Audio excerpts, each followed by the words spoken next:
Hello and welcome to Must Read Fiction, a place for people who know that life is better with a novel in hand. I'm Erin Popelka, and I'm so delighted to be here today with author Brad Fox. Welcome. Thank you. I'm happy to be here. Oh, it's truly my pleasure. Brad Fox's stories, articles, and translations have appeared in The New Yorker, Guernica, and the Whitney Biennial. From 1996 to 2011, he worked as a journalist, researcher, and relief contractor in the Balkans, Mexico, the Middle East, and Turkey. He teaches at City College in Harlem. And we are talking today about your first novel. I mean, actually, we can get into it. It's your first novel published in the United States called To Remain Nameless. So please tell me about the book. Tell me about To Remain Nameless. So To Remain Nameless is a story that takes place over the course of 12 hours in a labor and delivery ward in St. Luke's Hospital, which is near Columbus Circle in Manhattan. And it's two women, veteran humanitarian workers that whose paths have crossed in the Balkans and in Cairo and in Istanbul. And now one of them is giving birth. And her old friend is there with her kind of more or less by chance to support her through labor. And the book takes place in this friend's mind as she's watching birth happen. So you're in a room, animal things are going on, and then meanwhile it drops into memory and goes back to their first meeting in 1999, to their experience in dealing with the refugee crisis in Kosovo, and then kind of follows their friendship from there when they reconnect in Cairo, the Arab Spring, Istanbul, refugee crisis from Syria, Gezi Park protests, back to New York. So it's kind of going through all these events that they're wrapped up in different ways. And she's, the character's name is Tess, who we're following most closely. And she's just, in some way wondering, what does it all mean? Like life and death, what she's done, what she's seen, where she's been, friendship, love, reproduction. Her friend is giving birth. She's not giving birth and kind of thinks of herself as somebody who won't have kids. And so she's really grinding through all of these kind of basic things. And that's pretty much the book. Yeah. Oh, fascinating. I mean, it's both really an interesting structure because it's set over this very short time and also over this very long time. So can you speak to me a little bit more about that structure and like how the story came out that way and how you feel about the result? Sure. So, I mean, the whole thing of working with birth happened because I was, my partner was at that time working as a birth doula. And we had just moved to New York. She had just got her green card and like, bam, started working as a birth doula in New York. And this was in 2011 or something. And all of a sudden is going all over the city, getting called at random moments and disappearing for a couple of days and coming back crazy, sleep deprived, having bathed in hormones and hospital scents and whatnot. And then would get home at whatever moment and tell me what happened. And those stories were just always amazing because they always had to do with people losing it, dropping their defenses, becoming very raw and exposed and being pushed to their limits, being pushed beyond their limits, being pushed beyond anything they thought would have ever been asked of them. And I'm not only talking about the women giving birth, but also the family members, everything around it. And so each of these to me was like epic, dramatic, hilarious, always surprising. And so I had these characters, Tess and Laura, who are the main characters in To Remain Nameless, that I had been working on in another manuscript that I'd been working on for quite a while. So they were both very vivid to me as characters. And so at some point, thoughtlessly, I just started imagining this scene of them being in a room together, and Laura giving birth and Tess watching. And all of a sudden, the whole thing made sense. The novel kind of, and it was one of those moments where the entirety of the book kind of came to me in a flash. And I wrote the first draft. When it first came to me, I wrote like 15 pages over the course of a couple of days, kind of, and then it was there, and then I had other things to do, whatever. And I went back to it about 6 weeks later, and I wrote the first draft in a month. So it was very like quick from the moment of understanding what it was going to be to having a draft. And then it was very slow, very, very slow to untangle that draft and make it readable and accessible to others, because so much of it was this woman talking to herself, telling herself stories about her own life. And it was written so fast that to kind of give it that the sense of what that's like. But then the challenge was to then make it readable, to make, you know, to allow enough space for somebody else to be there with her and follow the story as she's going through it. So yeah. Oh, so interesting. Yeah, it does feel like the process of like bringing books into the world. I mean, it's not so unlike birth, right? Like every story almost seems to have its own like process of coming into the world.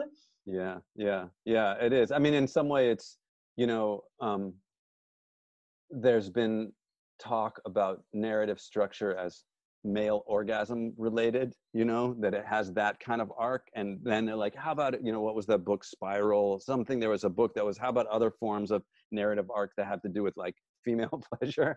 And so this, let's say, it's not female pleasure necessarily, but definitely has to do with the female body.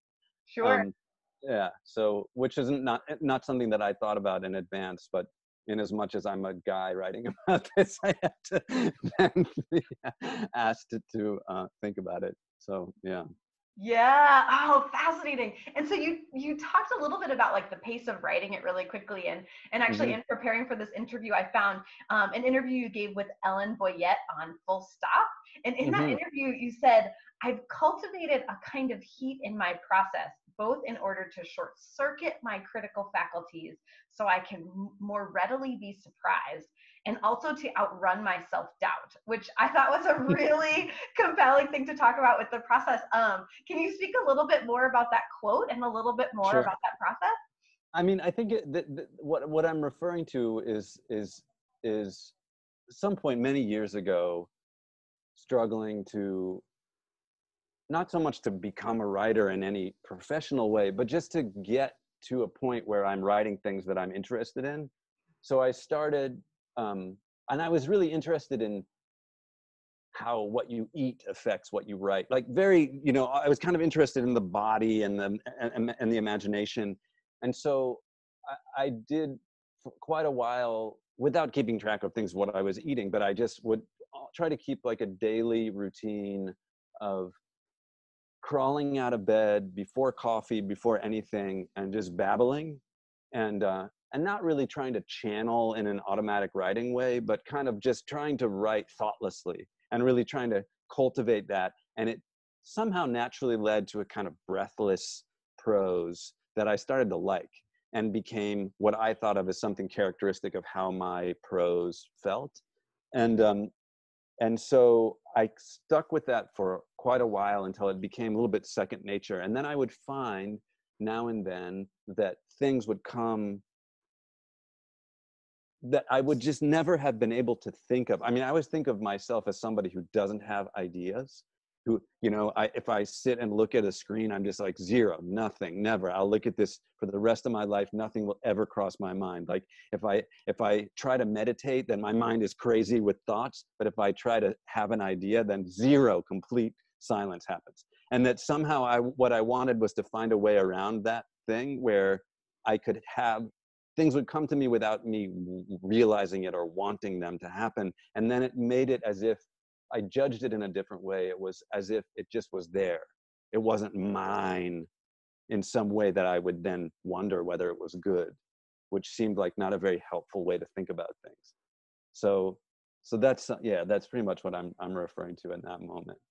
Oh, Yeah. fascinating. Like almost like the writing as other, right? Like you needed that like Mm-hmm. little bit of space between you and the work so that you could Mm-hmm. come back to it and do what you talked about, that untangling process of that first Right. draft. So, Yeah. oh, fascinating. Um, so you are speaking to me not from the United States. You know, and so we are in this COVID-19 moment. It is July 2020 when we are recording this interview. And so your book came out in May, also in the midst of our pandemic. Mm-hmm. But your COVID-19 story is actually very interesting. Do you mind telling us a little bit about it? Yeah, so so I came down, I left New York on March 8th um, on a trip to Peru that was supposed to be 12 days or 2 weeks. I was supposed to be back March 22nd. I came down with a bunch of people who are a small group of people who are studying with a traditional um, curandero, Quechua speaking Peruvian person who deals with in the natural medicine stuff that's down here. So we were up at his place, which is about a half day's walk from where I am right now, off any kind of road, just really scrambling up rocks, going up a very steep mountain until you get to a very beautiful place way up there where there's no electricity and definitely no internet or anything. So, and it's inside a national park. So I was up there, and about 5 or 6 days into our time there, park ranger showed up and he said, Peru's declared a state of emergency. All domestic travel has been halted. The borders are sealed until further notice, and the park is now guarded by the military and nobody can come and go. And so we were like, you know, and we stayed up. So we stayed longer than we meant to be there anyway, knowing that our flights were canceled and we had no idea where to go. And then finally, the curandero that we were with got in touch with a friend of his who owns this place where we are now, which is like, it's quite beautiful, but it's a pretty simple little kind of riverside lodge. And so we came down here where there's Wi-Fi and electricity, and then we could connect to the world, thinking we'd be here for a couple of days. And now it's been 5 months, and you know, we're still here. We don't know how long we'll be here. Estimates are from anywhere from August to October. So that means maybe next week we'll be able to fly, maybe another few months. We have no idea. So we've been down here long enough that we went and did another retreat. So we went back up to the retreat center for another couple of weeks. So now I've gotten an education in local plant medicine stuff that I had no idea I would ever get into.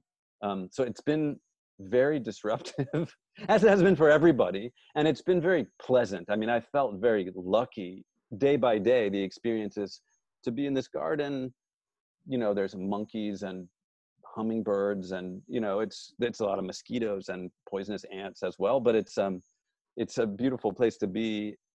And but yeah, I mean, a very unexpected thing happened, and it's still going on. So yeah. Yeah. Oh my goodness. Unexpected is exactly the right word. And I feel like so much of the kind of pandemic for me has all just been this deep uncertainty, right? And I feel Yeah, like uncertainty is sort of the name of the game, right? It's like, right. life is always uncertain, but sometimes we convince ourselves otherwise. And I feel like the pandemic has really like brought that to the fore. And it sounds like with your situation too, uncertainty is also the name of the game. How have you been processing some of that uncertainty?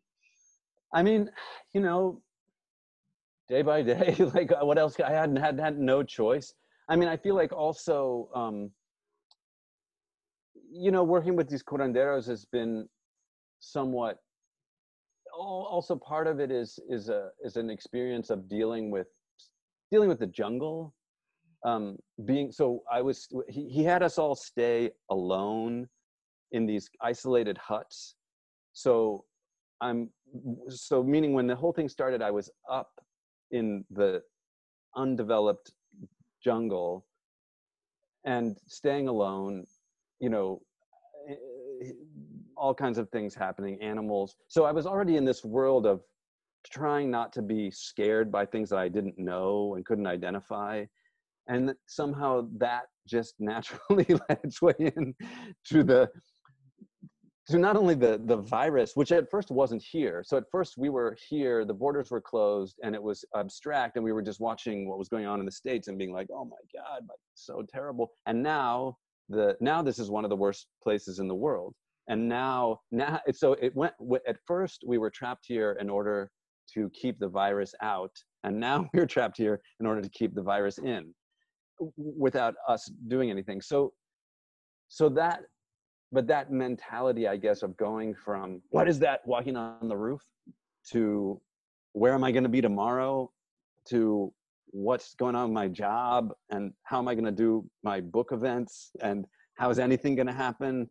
So and then, you know, it's just here, we have one computer, so we kind of share a computer.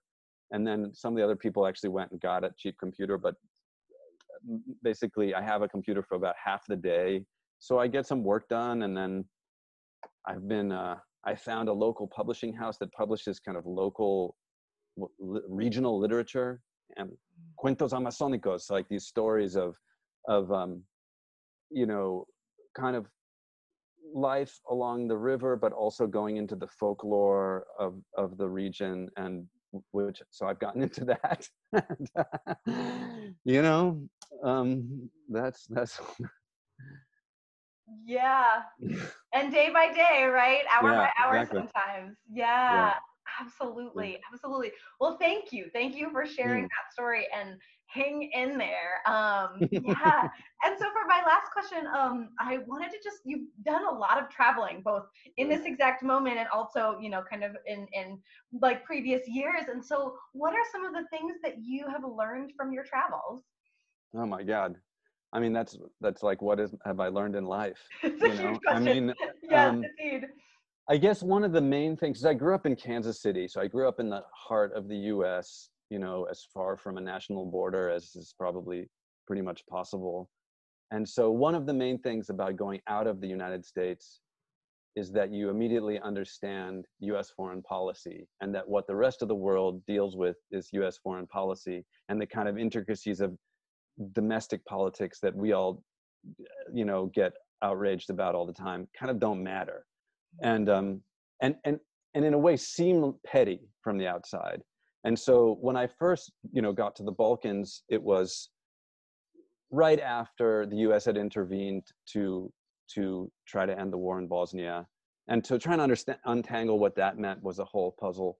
And then just um, watching things play out under George W. Bush, you know, the aftermath of 9/11 and everything, and just understanding how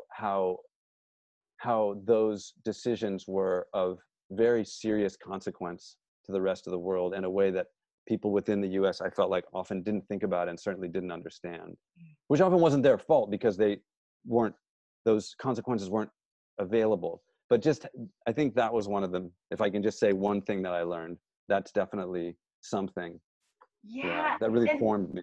yeah, and I actually think that's a lovely place to end, because it echoes back to what we were talking about before in terms of this need to create space, right? Where, Mm, like, you know, both when you travel, you get space from where you're from, and you get a little mhm, bit more perspective from that distance and from how things are done in different places.